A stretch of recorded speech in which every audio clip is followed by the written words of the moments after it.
Assalamualaikum warahmatullahi wabarakatuh. Nama saya Anizawati, NIM 1906355, Prodi Pendidikan Sosiologi, kelas 4B. Assalamualaikum warahmatullahi wabarakatuh.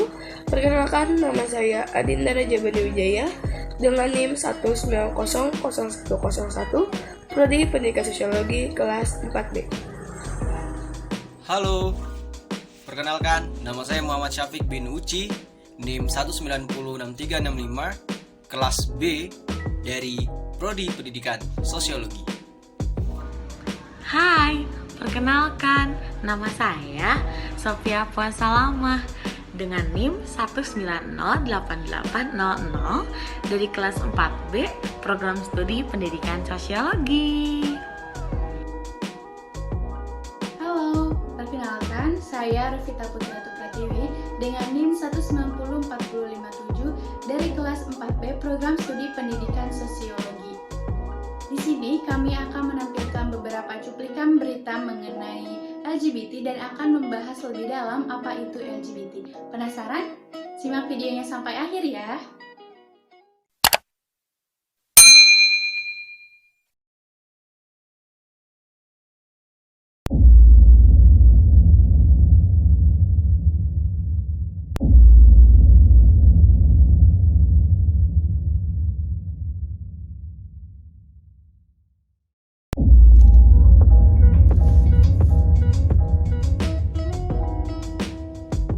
LGBT merupakan akronim dari lesbian, gay, biseksual, dan transgender. Pada masa saat ini, fenomena LGBT berkembang dengan pesat. Masyarakat Indonesia yang masih menganut kebudayaan timur menganggap bahwa kaum LGBT termaksud kepada orang-orang yang menyimpang. Hal ini berakibat pada kaum LGBT yang masih ragu untuk membuka identitas diri mereka kepada masyarakat. Mayoritas kaum LGBT mempresentasikan dirinya sebagai masyarakat heteroseksual. Hal ini dilakukan dengan tujuan agar kaum LGBT bisa bergaul secara nyaman dalam melakukan berbagai aktivitas sosial bermasyarakat. Mayoritas kaum LGBT yang mempresentasikan dirinya sebagai masyarakat heteroseksual ini membuat masyarakat di sekitarnya tidak menyadari bahwa di lingkungan sekitarnya ada kaum LGBT. Di Indonesia, LGBT dikatakan sebagai perilaku menyimpang yang meresahkan seluruh elemen masyarakat. LGBT sudah merusak peradaban manusia dan menyalahi aturan yang sudah ditentukan dalam kodrat manusia. Tidak hanya merubah kodrat manusia, LGBT ini akan berimbas pada kejahatan baru atau kriminalitas. Istilah yang berkaitan dengan LGBT adalah homoseksual, yaitu seseorang yang cenderung mengutamakan orang yang berjenis kelamin sama sebagai mitra seksual atau disebut homoseksual. Dari kedua pendapat tersebut dapat disimpulkan bahwa homoseksual merupakan orientasi atau pilihan dari seseorang yang ditunjukkan pada individu atau beberapa individu dengan jenis kelamin yang sama. Homoseksual laki-laki disebut gay, sedangkan homoseksual perempuan disebut lesbian. Lesbian adalah istilah bagi perempuan yang mengarahkan orientasi seksualnya kepada sesama perempuan. Istilah ini juga merujuk kepada perempuan yang mencintai perempuan, baik secara fisik, seksual, emosional, atau secara spiritual. Dan ada gay, merupakan istilah yang digunakan untuk menggambarkan seseorang pria yang secara seksual tertarik kepada sesama pria dan menunjukkan pada komunitas yang berkembang, di antaranya orang-orang yang mempunyai orientasi seksual yang sama. Istilah gay biasanya dikontraskan dengan straight. Lalu ada biseksual, adalah istilah yang digunakan untuk menggambarkan orang-orang yang tertarik kepada dua jenis kelamin sekaligus. Lalu ada transgender, merupakan istilah untuk orang yang berperilaku atau penampilannya tidak sesuai dengan jenis kelaminnya. Sedangkan transseksual berbeda dengan transgender. Transseksual adalah orang yang merasa identitas gendernya berbeda dengan orientasi seksualnya. Orang ini merasa bahwa dirinya terjebak pada tubuh yang salah. LGBT dilihat dalam perspektif psikoanalitis dan budaya termasuk kategori BPD, Borderline Personality Disorder, yang menunjukkan bahwa masalah identitas, gender, dan budaya Pada masyarakat transisi, hal ini diungkap oleh C. Silverstein, dan memang benar pada saat ini memang sedang menjadi isu besar kalangan pro-LGBT yang mengarahkan isu sentral menjadi hak asasi dan perubahan pendapatan posisi. Faktor penyebab menjadi LGBT, terdapat beberapa faktor yang menyebabkan seseorang itu cenderung untuk menjadi bagian dari LGBT.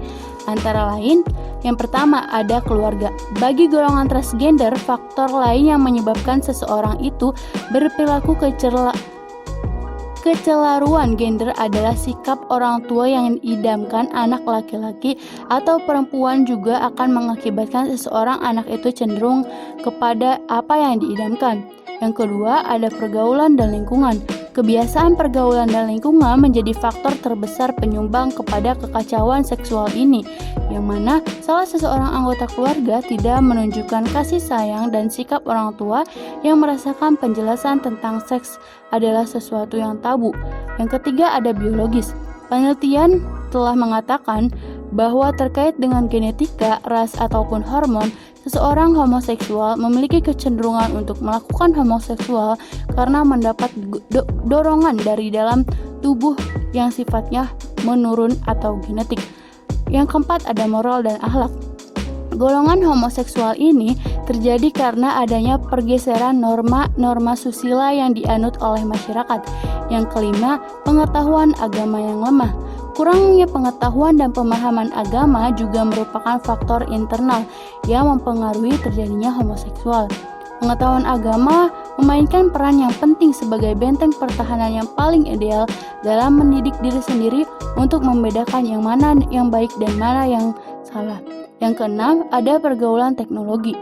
Dalam hubungan resiprokal ini terjadi pembelajaran sosial yang mengarah pada transfer informasi, kebiasaan, atau perilaku. Anak yang selalu menonton tayangan perilaku tak laras gender seperti laki-laki yang berperilaku gemulai membuka peluang bagi anak-anak untuk bersikap yang sama. Dalam media sosial Twitter, bahasan mengenai LGBT hadir dengan adanya peristiwa kasus oknum tenaga kesehatan dan pasien COVID-19 di RSD Wisma Atlet Jakarta. Hal ini didukung oleh bukti berupa percakapan seks di antara keduanya yang merupakan sesama jenis. Berdasarkan beberapa penjelasan mengenai kasus ini, dapat diketahui bahwa mereka merupakan bagian dari komunitas gay. Hal ini dapat terjadi karena salah satu faktornya yakni pergaulan dan lingkungan. Kebiasaan pergaulan dan lingkungan menjadi faktor terbesar penyumbang kepada kekacauan seksual ini, yang mana salah seorang anggota keluarga tidak menunjukkan kasih sayang dan sikap orang tua yang merasakan penjelasan tentang seks adalah sesuatu yang tabu.